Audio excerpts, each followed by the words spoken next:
Halt, heathen! Do you know what a dungeon boss is? Do you even know what game this video is about? Well, maybe you do. But if you don't, it may be because you missed my first video on it. So, if you want any idea what this game even is, you might want to watch that video first. That being said, if you already watched it, or you already know what this game is, then you may pass. Dungeon Boss has a veritable treasure trove of characters to discover out there. Some are good, and some are niche. Some are goofy, but kind of fun. Some are pointless though, and some are just plain bad. For that reason, I'd like to start making videos talking about the characters in Dungeon Boss, which ones rise to the top, and which ones fall by the wayside. That being said, this isn't just a plain PvP tier list. That would be boring.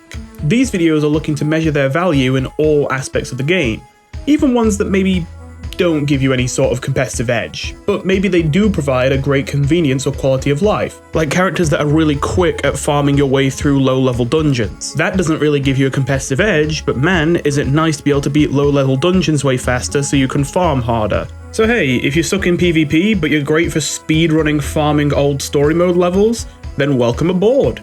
You're never getting used in anyone's A team, but you make a good candidate for a B team to fall back on in the Tower of Ponage, all the happier to have you. You stuck in all formats of PvP, story mode, and the Tower of Ponage while providing no other interest or value? You're getting called out. This, at least I think, will be a great opportunity to direct newer players to the highlights of the roster, but also a great opportunity to give credit where it's due to underappreciated characters that have never really been bad, just plain outclassed by the best of the best. All while letting you know the heroes who honestly I think you should just plain not even bother with. With that said, let's take this one step at a time, and start out by just covering the trio of 3 starter characters. Rogar Stonecrusher, the Dwarven Warrior of the Fire Element, Willow Swift, the Elven Rogue Archer of the Nature Element, and of course, Yasmin Bloom, the magical human healer of the Water Element. Each of these characters fulfill a different role in a team, but that actually already raises a point I'd like to cover quickly before we dive into this subject fully: the game's different roles. Officially, the game recognizes 5 different roles of characters: warriors, casters, rogues, healers, and tanks.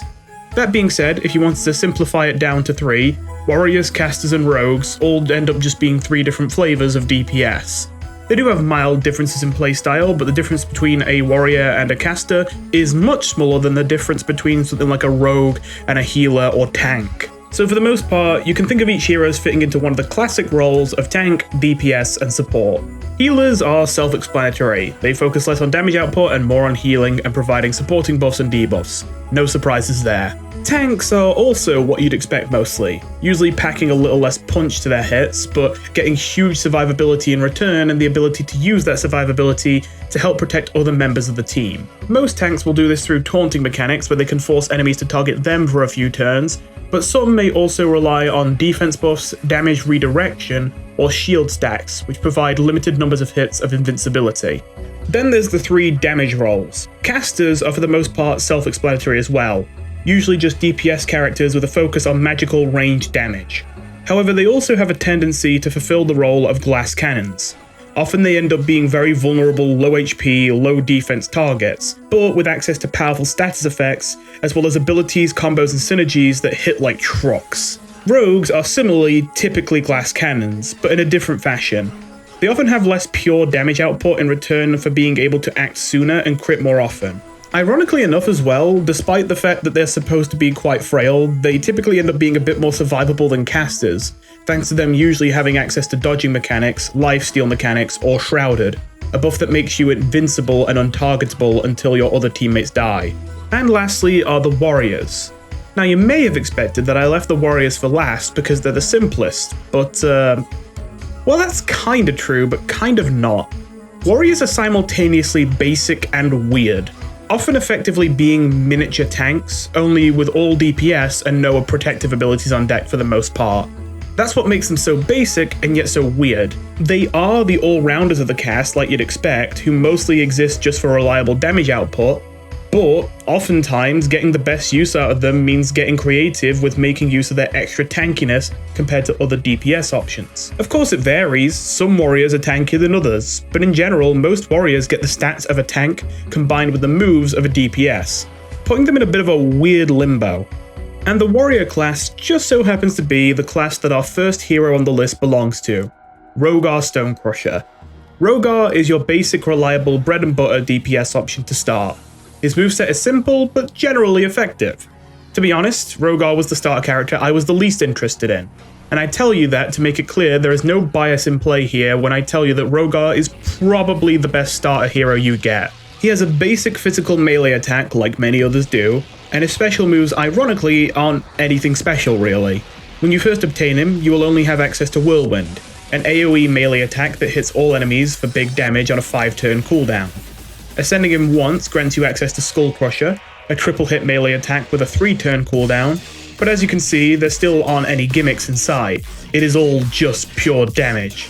Now probably the most technical move Rogar gets is Rage Strike, his final special move from his second ascension. Even that is just a big melee hit that also grants a small attack boost to the entire team for 3 turns. That's about it. An AoE, a triple hit, and a big hit with a small attack boost on a 4-turn cooldown.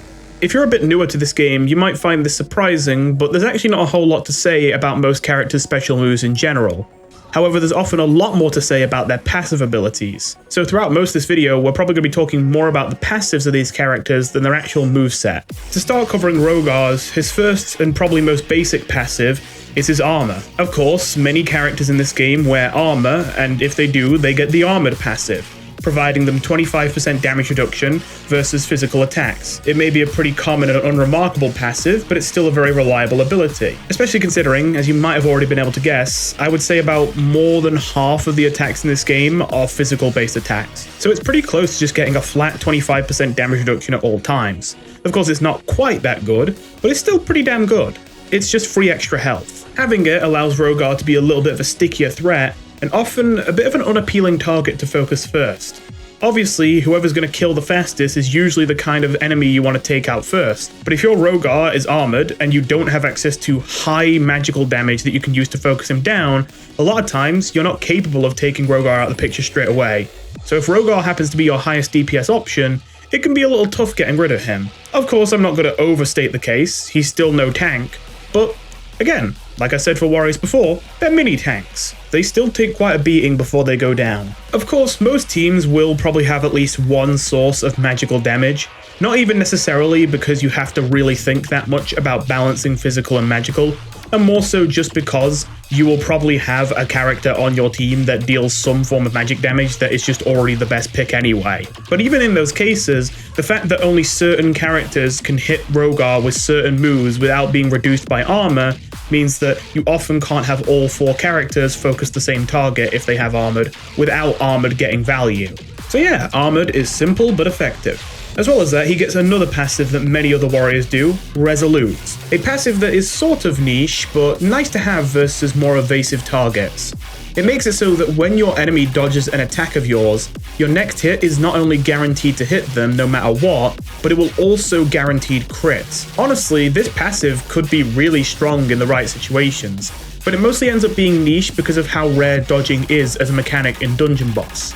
I must admit, I actually never really noticed until recently, but actually every character in the game has a base dodge chance of 0%.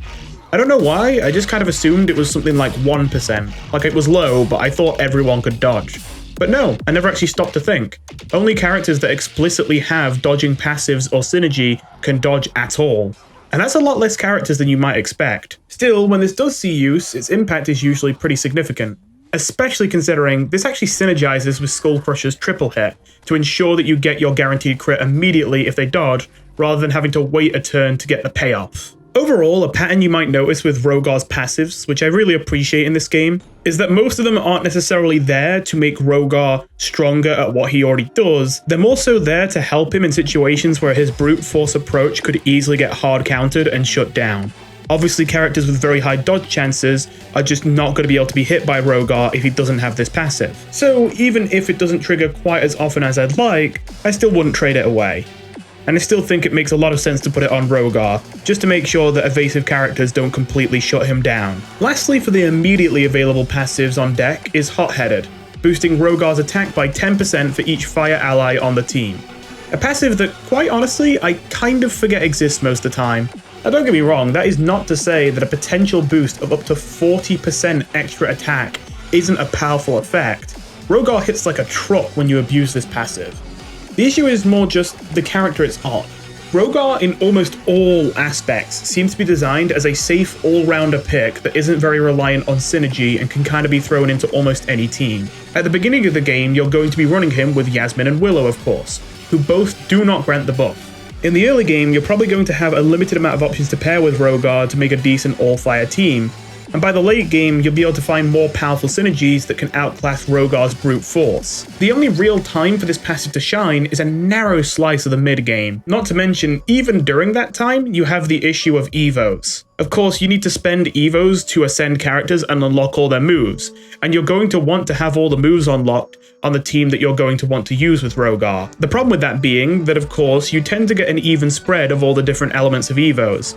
However, fire characters are always going to cost fire evos, so if you try and focus all fire characters to build an all-fire team with Rogar, you're probably going to run out of fire evos really fast and not be able to complete your team unless you want to run unascended characters that are missing half their moveset. For all these reasons, I'm not going to lie, Hot-Headed is the only passive that Rogar has at the moment that I really don't think particularly suits him very well and doesn't seem particularly well designed. That being said, his most ill-fitting passive is immediately followed up by his best-fitting one, Bone Rattler, a passive you can earn upon your first ascension that grants Rogar a 60% chance to purge a buff from an enemy on hit. I love this passive on Rogar. I feel like it is perfect for him. You see, Rogar may be intended to be the basic bread and butter DPS option, but there are a lot of drawbacks to full committing to that identity usually. For one, I already mentioned how you're likely to be outclassed in the long run by a lot of higher synergy options. Beyond that though, you can become a very unengaging and low skill, just plain boring character, even if you are consistent. This single passive though, I feel kind of fixes all of that in one ability. If people use synergy to get an edge on you, they're almost certainly going to be applying buffs of some kind, and your ability to purge those buffs on hit can be game deciding depending on the timing and the effects that you manage to purge. Of course, it's always reactive and with an element of luck, but it provides you an avenue for counterplay against what you're going to struggle the most with on Rogar. Beyond that though, it also synergizes really well with his base moveset to add an extra layer of strategy to an otherwise extremely basic and borderline brain-dead character. Because of the fact that the chance to purge is per hit, not per move used, multi-hits tip the odds in your favor. What was before basically just a pile of pure damage moves now have some real considerations to be made. Whirlwind can hit up to a full team of 4, quadrupling the potential chances and amount of buffs you can purge in a best case scenario. However, it also spreads out your odds, which in this context is typically a bad thing. It means that the purging you're going to engage in is going to be blind and untargeted, and so there's a higher chance you won't hit what you want to hit. Meanwhile, Stonecrusher provides a much more deliberate and targeted multi-hit to guarantee a better shot at purging a specific buff on a single character in particular. But it is one less hit in total, meaning the ceiling for its potential value is lower, and of course, the chance of getting at least one debuff purged is lower. If you were curious though, the chance to purge at least one buff with Bone Rattler when you decide to use Stonecrusher is still 93.6%, a near guarantee. If you're lucky, there's even a 21.6% chance to purge on every single hit to negate 3 entire buffs with one move. Alternatively, using Whirlwind provides an even higher chance of success on at least one target of 97.44%, but there's a higher risk that the buff you purge will be irrelevant. It's just really cool to see how one passive adds so much more thought and consideration to these moves that were quite frankly a snooze fest before. And for his final ascension, he unlocks his final passive, Prone on Crit. That's what it's called, and that's what it does. If you land a critical hit, you apply a stack of Prone, a widely accessible debuff in the kits of many characters that reduces both the defense and dodge chance of the target by 5%, at least at 1 stack. That gets up to 10% at 2 stacks, 20 at 3, 35 at 4, or all the way up to 55% at 5, leading to a lot of extra damage output. Many buffs and debuffs in Dungeon Boss follow a system where the power of each stack of an effect slowly ramps up, so this can be raised to a much higher value if stacked repeatedly, as you can see. These stacks of Prone do help a decent amount, and also synergize with multi-hits like Bone Rattler does. Unfortunately, I still feel this passive is a little lacking in comparison. It's not that prone isn't a valuable debuff, it's that Rogar is no rogue, ironically enough. He does not crit all too often without extra help, and when he does, he's only applying one stack of prone at a time. Prone can become devastating if you build up multiple stacks, but at just one or two, I'm sorry, it's just not all that impactful. I mean, it's not nothing, it helps, but you would really have to pair Rogar with someone like Chief Nubnub or Echo to provide a crit boost to get good value off of this. Unfortunately, both of those characters belong to different packages though, making it difficult. Chief Nubnub is part of Goblin Synergy, and Echo belongs to the Jinlei Shock/Stun Synergy package. The best you can do is you can run Rogar with his father, Dagon, alongside Echo and Jinlei, as Dagon gets to synergize with both Jinlei and Rogar, as essentially he's an electric version of Rogar that has synergies with him because of the fact that he's literally his father in the lore. I personally get the feeling that the reason that Rogar has this passive, despite not really having an identity for criticals, is mostly just so investing in skill as a stat for Rogar is at least somewhat useful on him, even if it's not ideal.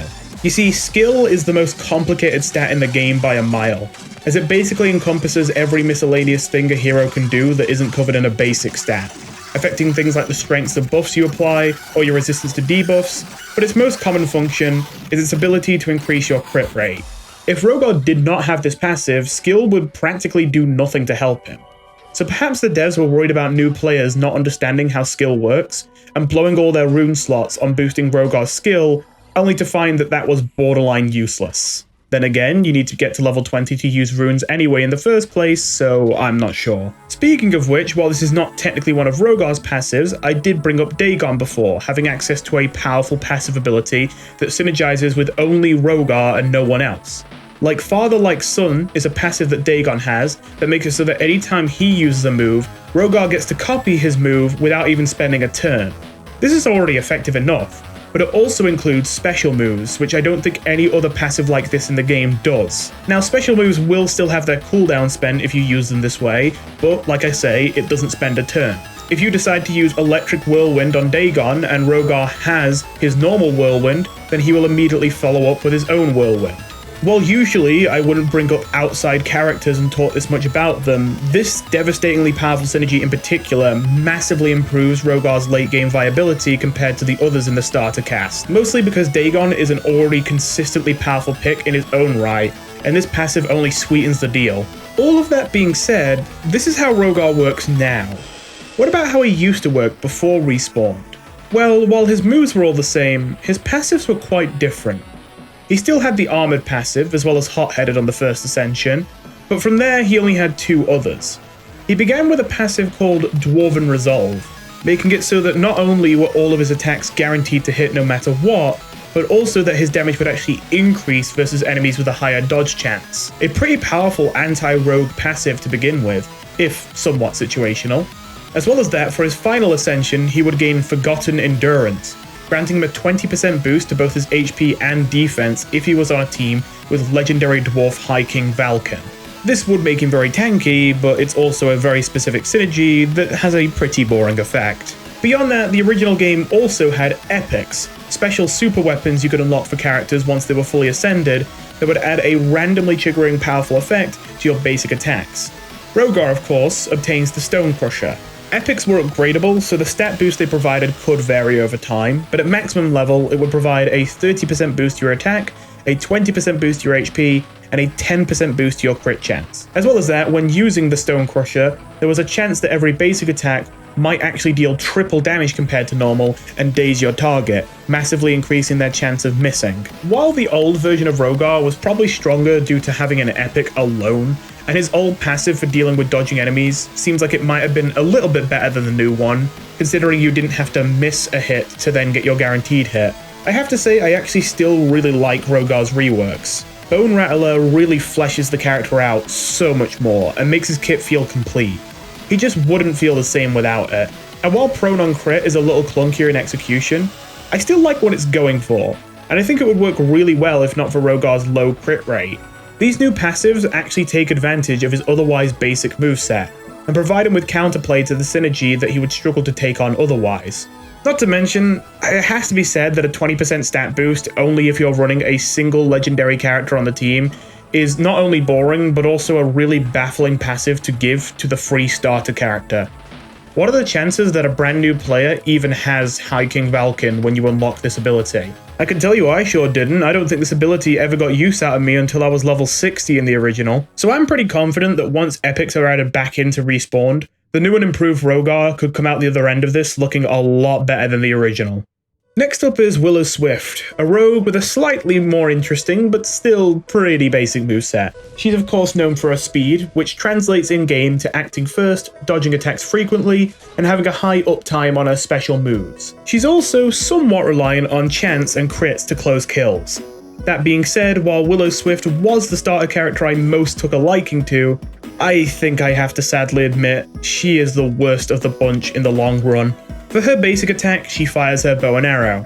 For her first special attack, Sniper Shot, she does a single huge shot dealing more than twice as much damage as usual with a 5-turn cooldown on a single target. However, the move instantly refreshes its cooldown if you manage to secure a kill with it. It also has the nice little bonus of being an undodgeable attack. Her second special attack is Evasive Shot, and it's practically the same. Only instead of resetting its 5-turn cooldown on kill, it grants you an evasion boost for 3 turns on use, and it has a 4-turn cooldown instead of 5. Evasion boosts follow the 5-stack system, with the dodge boost going from 3 to 6 to 12 to 21 to 33% as the stacks increase. This move applies 3 stacks, meaning your dodge chance goes up by 12%, including the 9% base dodge chance of a fully ascended Willow. That adds up to a 21% total chance to dodge while the effect is in play. Not bad, but be careful relying on it. That's still only just a little bit better of 1 in 5 chance of dodging a single attack. Finally, her last special move, Arrow Barrage, provides her only AoE option. This move fires an arrow at every enemy in the fight at once. Unfortunately though, each one barely does more than a basic attack, and that's on a move with a 6-turn cooldown. Needless to say, I don't think Arrow Barrage is particularly impressive, but it's better than nothing. This moveset makes her an appealing option early game for her high uptime and very powerful and deliberate single target pressure, but leaves her falling off a cliff in power very quickly as you progress through the game. Her lack of AoE damage becomes a problem, and her lack of debuffs to soften the enemies up really just makes matters worse as fights get tougher. But hey, just as Rogar's basic and seemingly underwhelming moveset is saved by a well-designed assortment of passives, Willow may end up getting the same treatment. In fact, she actually has 6 passives, quite a lot to have on a starter character. So do any of these passives actually do anything to help her? Well, her most notable passive to a new player would be Fast. Fast is a relatively common passive, especially amongst rogues, but Willow will be your first access to it. Fast characters receive a 10% penalty to any attack or defense they have or gain, but always act first. Not only acting before the rest of your team, but also acting before every other enemy unless the enemy is fast too. This enables you to have the first say on the direction and pace of the fight, especially in PvP situations where your decisions matter a lot more, making this a passive with a lot of potential power packed into it. However, I feel that potential power is often overshadowed by how common this passive is, at least in PvP. In the story mode, it's a convenient power to have, but not critical. In PvP, it could be critical, but most teams will have at least one other fast character anyway. And there is a lot of competition for Willow's slot to pick from that look a little bit better in most cases. As a result, being fast is good, but not exactly enough to justify Willow's worth when so many other characters can do it too while having more impressive capabilities. Agile really doesn't do much more for her either, granting her a 6% boost to her dodge chance. Now, in fairness, that is better than it sounds, considering, as I said earlier, the base dodge chance is actually 0. So I mean, hey, a jump from literally 0 to 6%, maybe it's not that bad. Still, if I called this effectively 6% damage resistance, just in a more RNG heavy and spiky way, you'd get the picture. It's not nothing, but it's not a lot. But then surely her third passive does more. Nope, no luck here. Pwn Flying. Pwn passives provide a 25% boost to your damage output versus a certain type of enemy, and typically they suck. More damage is good, but unless the thing your character's pwn is a very universal or crucial aspect of a team to target, it usually feels like a waste of a passive slot. Credit where it's due, flying enemies are relatively common, especially in the story mode. And in fairness, from a beginner perspective, it is helpful. If you're running your starter team, Rogar is your main DPS, other than Willow, and flying enemies have a 25% damage resistance versus Rogar's melee attacks. So having a passive that allows Willow to cover Rogar's weaknesses does make sense. That being said, in PvP, many of the game's flying characters just happen to not be very good. Of course, there are exceptions. There's some good flying characters to watch out for, like Agnon, Zen, and especially Niveus, but you're not likely to be all too worried about countering any Spitfires, Furnos, or Torchies anytime soon in PvP. Now, all cards on the table, the wiki doesn't actually say which ascensions grant which passives, and I already fully ascended my Willow Swift and don't remember, so from here I'm kinda guessing a bit. I think those were the passives she started with though, and I believe her first ascension granted her 2 more, one of which being Prowess, a flat 25% boost to crit damage. This sounded good to me at first until I realized it wasn't what I thought it was. I expected this was going to take the already existing 200% crit multiplier that characters have at base and add a 25% boost to the 200%, making it 250. But no, it just adds 25 onto that number, meaning the damage boost is actually 2 times worse than I expected. It only takes your crit multiplier from double to 2.25 times damage. Considering this passive also does not actually increase your crit chance, and that it doesn't actually boost your crit damage by much, it's actually quite underwhelming. With average luck, the base crit chance is 5%. It's literally only a plus 1.25% boost to your average DPS. Now, credit where it's due, with some crit rate buffs, or investment in skill as a stat, it could become much more. But even a best case scenario 100% crit rate only adds up to a 25% damage boost. Good, but not nearly good enough given the investment required. The other passive that you get from this ascension is Elven Grace, granting an extra 3% dodge chance to all elves on the team, including Willow herself. This stacks with the previous Agile passive to make Willow's base dodge chance percentage 9%. It's nice to finally see some signs of elf synergy even existing here, but unfortunately this game doesn't have much more elf synergy to offer after this. And as you could probably guess, a 3% boost to your dodge chance is not even close to cutting it to make a synergy that has almost no parts that exist in the first place work. I understand dodging is a scary mechanic, especially when it isn't confined to a tight time window, but it seems the dodge chances in this game are just ludicrously low. This could only even theoretically be valuable on a character who could use dodge synergy to extract an enormous amount of value out of even that little 3%. Unfortunately, the only character in the game with any kind of dodge synergy as far as I can see is Arya, who is neither an elf nor even in the same element as Willow. Don't get me wrong, I don't mind this passive conceptually, but how on earth are you supposed to use this passive when there are literally no elves with dodge synergy and barely any other elf synergies to speak of in the first place? Finally, for fully ascending her, you earn Wound on Crit. Once again, just what it says. Apply a stack of Wound on an enemy when you crit them. Now, Wound is an effect that combines damage over time with anti-healing effects, at the cost of being the weakest DOT effect in the game for its bonus utility. As the stacks increase, it ramps up from dealing damage equal to a fraction of the enemy's maximum HP, going from 1% to 3% to 6% to 10% to 15% at 5 stacks. Meanwhile, the anti-heal starts at 50%, rising to 55, 65, 80, and finally 100% at maximum stacks. Credit where it's due, Wounded is not a bad effect to apply on crit, especially because most crits will want to be responded to with heals that the wounds will then deny. For that reason, this is one of Willow's few passives that actually feel impactful. Even still, the crit chance is still only 5% at base, and you still don't have many options to boost it with. It's not bad, but it's not enough to save her.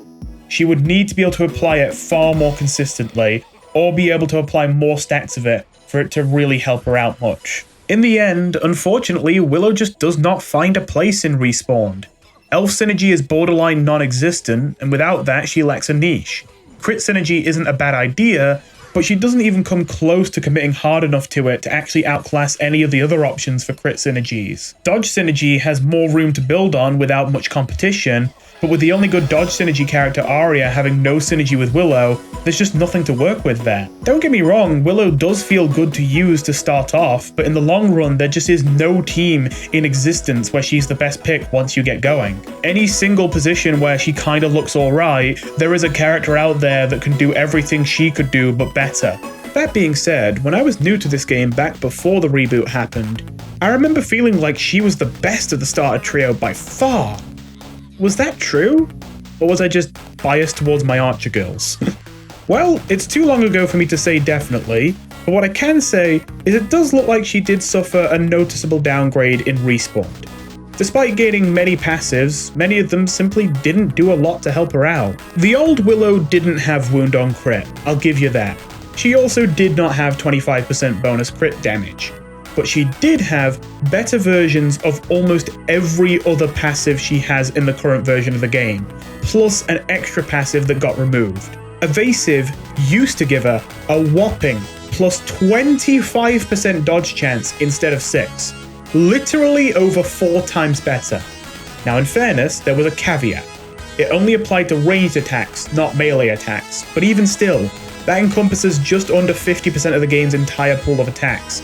Average it out and it's more like a 12.5% boost universally, but that would still be twice as good as what we have right now. As well as that, Pwn Flying was covered by Elven Grace, which instead of granting all elves a plus 3% dodge chance, would instead double Willow Swift's damage versus flying characters, while also providing her damage resistance versus crits. That is insane. Again, it's kind of balanced out by the fact that it's only flying characters, which makes it somewhat neat. But it made it so that when Willow did see a flying character, they could almost always one-shot them with Sniper Shot. Once again, a plus 100% boost to your damage versus flying enemies is 4 times more powerful than what we have now with 25%. And it came with a bonus. Finally, there was the remove passive, Nature's Heart. It may not have been a game changer, simply providing a 15% boost to the HP of all nature allies on the team, including Willow herself, but I would take 15% more HP on yourself and potentially others any day over an average of 1.25% more damage or a 3% dodge boost. Are you kidding me? Give me the 15% health now. I say that. In fairness, I agree it feels out of flavor for Willow to grant HP and just general tankiness. So I don't mind this passive being replaced. I just wish any of the replacements felt like they did anything for her. It's not just her passives that got downgraded either. Her special moves used to be much better as well. Both Evasive Shot and Sniper Shot used to be armor-piercing attacks that were completely ignored the armored passive, allowing you to bypass that physical damage resistance. And while unfortunately there are no numbers available on the wiki that I could use to prove me right, I am suspicious that the evasion boost from Evasive Shot might not be as effective in Respawn as it was in the original game. Sniper Shot in particular, though, was downgraded on many fronts. Not just losing armor piercing, but also losing its ability to purge buffs and guaranteed crit.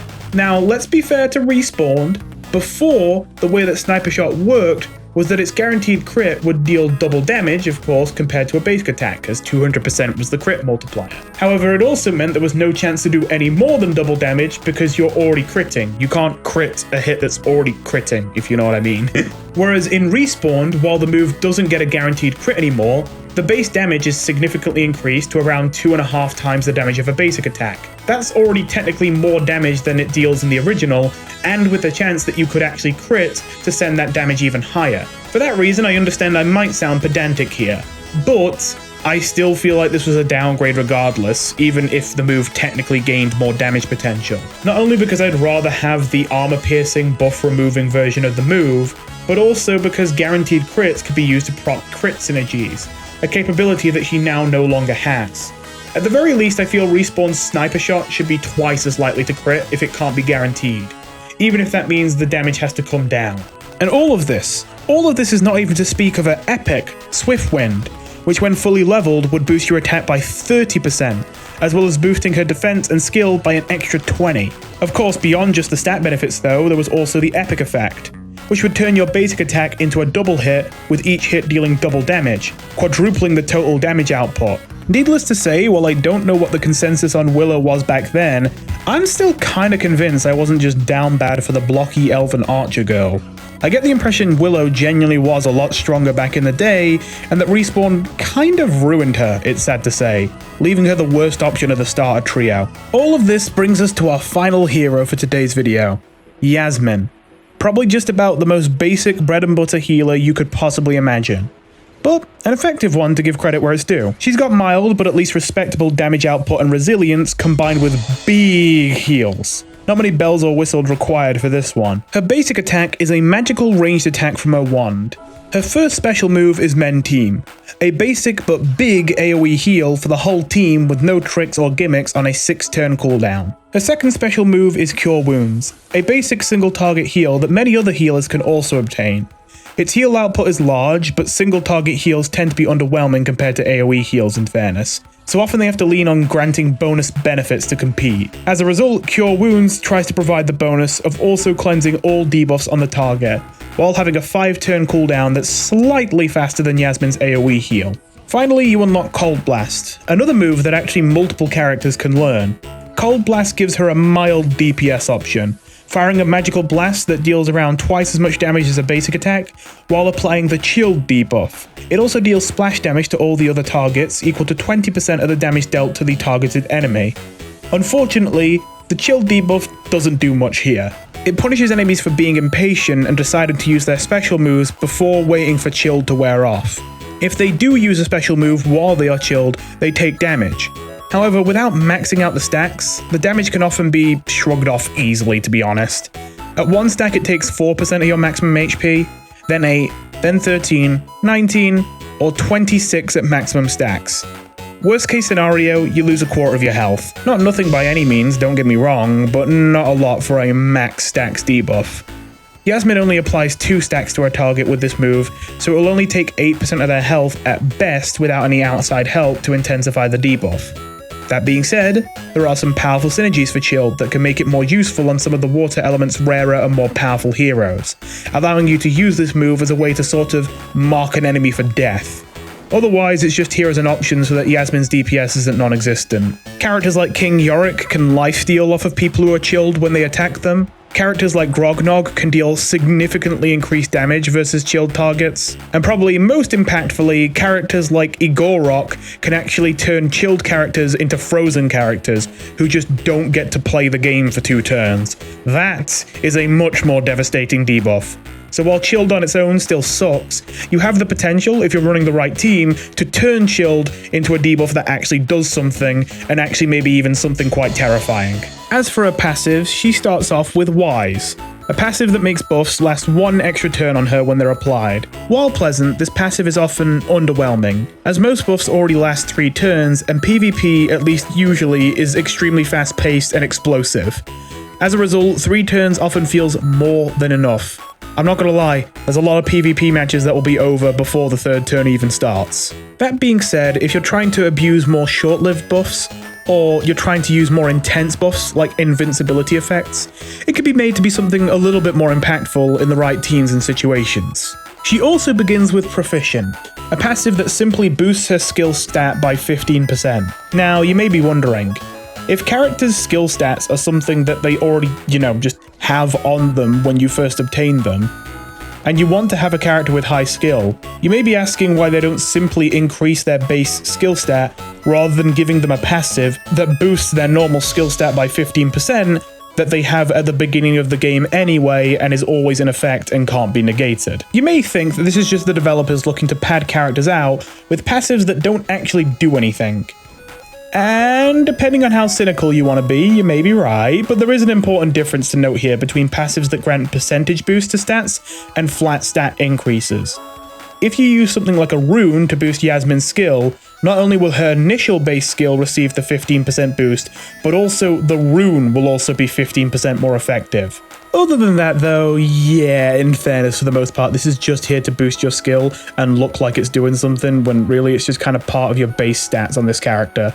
Of course, you want to boost Yasmin's skill, because boosting skill boosts heal output, and she exists to heal. Simple. Lastly, of course you gotta throw in a useless Pwn passive, so sure, Pwn Undead, why not? Doesn't really do much, but it's better than nothing, I guess.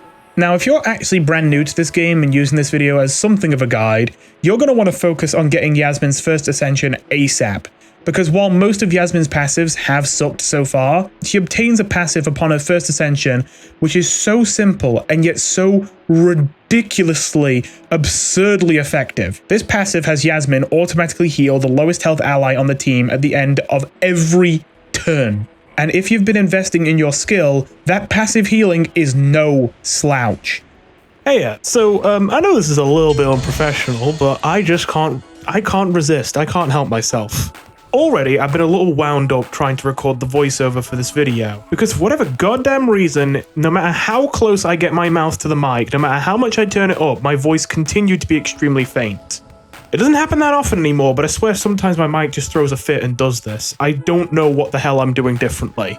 Anyway, that's already something that's wound me up a few times. But at the very least, having had to deal with this so often, I now often know exactly what I need to do to at least get the voiceover sounding salvageable. Usually it's a little bit better to just re-record when my mic isn't having a fit, but this is already a very wordy video and a video that I am very late to posting, no doubt. But this part, I just had to re-record, and I wanted to blow off some steam about it, which is why I'm adding this long interruption.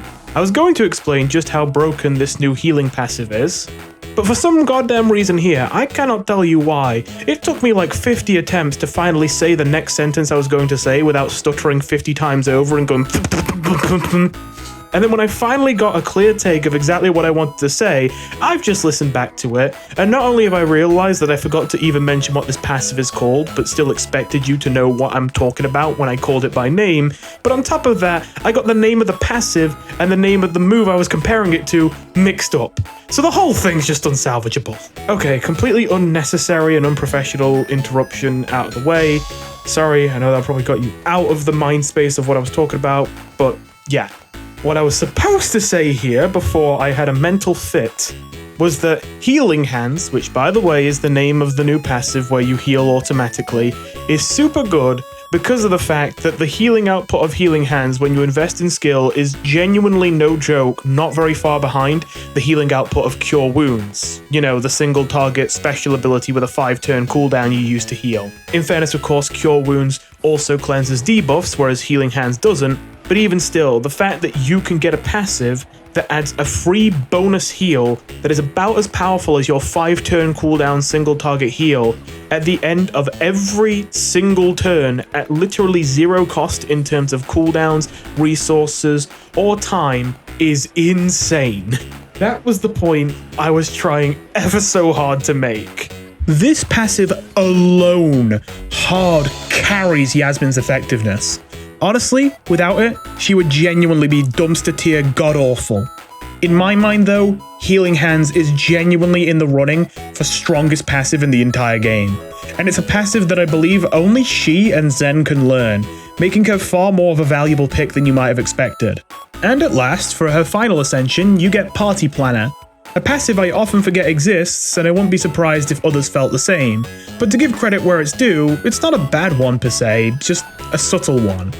Party Planner grants a 5% boost to the attack and defense of all allies for the fight under one quirky little condition. You have to run exactly one of each class in your team. No duplicates. One warrior, one caster, one healer, one tank, one rogue. Well, minus whichever one you don't want to run, of course, because there's only 4 slots for your teammates and there's 5 classes to choose from. It's really easy to forget that this passive exists because a 5% boost isn't super noticeable, and the condition is pretty elaborate. That being said, I'd hesitate to call it weak. A 5% attack buff would be pathetic in fairness, and a 5% attack and defense buff would be underwhelming. But start adding up the effects of a 5% boost to both of those stats across all 4 teammates, and it's more like a 20% boost in total to both stats, which then causes the gap between the damage you receive and the damage you deal to grow by up to around 40% depending on the circumstances. When you put it like that, it certainly starts to sound a lot better, but the help it provides is subtle enough I rarely see people actually abusing it. It also makes a lot more sense when you remember that Yasmin's a starter hero, and that if you are running her with Willow and Rogar as you'd expect, you're already meeting the conditions so long as the 4th guy you decide to bring ends up being a caster or a tank. As for whether I feel Yasmin received a glow up in the end in Respawn, I would say yes. Sure, there's give and take. Her final ascension used to grant 25% damage resistance against magical attacks, which was probably a bit more useful than Party Planner, especially considering most casters are glass cannons that would try and focus her down early. That combined with the fact that she used to have her Water Heart passive to grant all water allies, including herself, a 20% boost to their HP, means she was probably better at taking a beating in the past. Pwn Undead also used to grant double damage instead of 25% more, which again is quite the jump, just like with Pwn Flying. That being said though, who cares about Pwn Undead? What about her base moveset? Well, in the original, the first moves are the same, but Cure Wounds used to be much weaker, only cleansing 1 debuff at a time or 2 when fully ascended, instead of how it works now where there is no limit to the amount of debuffs you can cleanse in one single usage. As well as that, in the original game, Yasmin actually lacked any DPS option outside of her basic attack, because instead of Cold Blast, she got Aegis Bandage, yet another AoE heal. This time a smaller one, on a shorter cooldown of 4 turns with the bonus effect of granting a stack of Shielded to whoever you target when you activate the move. You might remember Shielded as the buff I mentioned earlier that grants limited hits of invincibility. While it is hard to say from my memory whether Aegis Bandage or Cold Blast would be the better move, you may still be unconvinced on the idea that Respawn's Yasmin is stronger. Well, here comes the bombshell that justifies that opinion, overshadowing just about every other point of consideration. If you are using Yasmin, what you care about is her healing output. And it's definitely better now than it was before, not only because of her skill boost and buff boost being exclusive to Respawned, but most importantly, because of Healing Hands. The old version of Yasmin had a far inferior version of this passive called Care for the Sick, which functioned the same, only the heal was a flat amount. It was always 10% of the target's HP bar, regardless of your stats. In Respawn though, by working on Yasmin's skill, you can get her Healing Hands to the point where they're refilling over 2/3 of your allies' HP bars every single turn for free. Regardless of her lost tankiness or utility, this one difference allows Respawn's Yasmin to blow the original out of the water. Perhaps even with her epic. Yasmin's epic, Seraph's Aid, as usual grants a lot of stats at max level. Plus 30% defense, plus 20% attack, and plus 20% HP. Very survivability focused. The bonus effect, if triggered, causes her basic attack to deal double damage while applying cleansing regeneration to the entire team. This effect, as you might have been able to guess, combines both health regeneration with a random debuff cleanse each turn, including the turn it is applied by this epic. The effect here, I can't deny, is noticeably more powerful than Rogar or Willow's epics. That being said, perhaps it makes sense. Relying on RNG triggers for heals is a dangerous game, of course. Not to mention, strangely, this epic does not grant Yasmin any skill, meaning it doesn't actually improve her healing output alone unless she manages to trigger the effect. Still, I've gotta say, I'd be excited to see this in Respawn. I feel like it would really make Yasmin far more appealing as a pick even beyond the early game. Speaking of which, is Yasmin a very useful pick in Respawn past the early game? Honestly, she's still decent. I mean, she ain't fancy, but when you need heals, you need heals. And Yasmin delivers exactly what you're looking for. You might expect the flashier, more gimmicky healers would have her beat, but for many of them, their gimmicks are kind of their downfall. Sure, Chief Nubnub has more utility, and a longer lasting heal, but he can also only passively heal goblins, whereas Yasmin can passively heal anyone.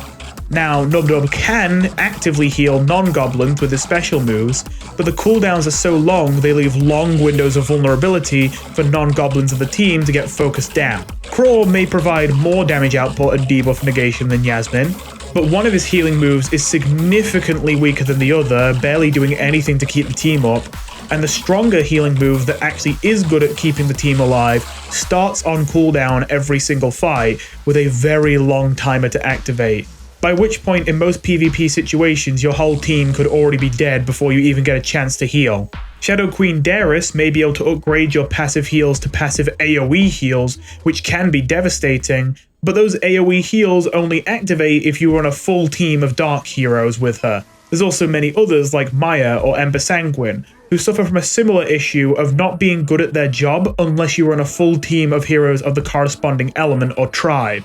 When the team you have isn't able to stick to a consistent theme that has an established healer to cover that theme, You very quickly realize most healers are way too specialized to do their jobs effectively when they aren't placed into the perfect environment they were made for. You very quickly realize that healers that work in just about any team are actually quite a rare commodity. It's basically just Yasmin or Zen. Now in fairness, I'm sure there's many contexts that Zen has Yasmin beat as a more flexible healer, considering he also has access to healing hands alongside evasion buffs and even invincibility granting heals. Even then though, Zen only has access to single target heals or buffs, leaving just a little bit of room for Yasmin to still sometimes come out on top over Zen in situations where AoE heals are just too crucial to give up. Not to mention, I've been trying to avoid it as much as I can, but I feel like this is the point where I just gotta address the elephant in the room.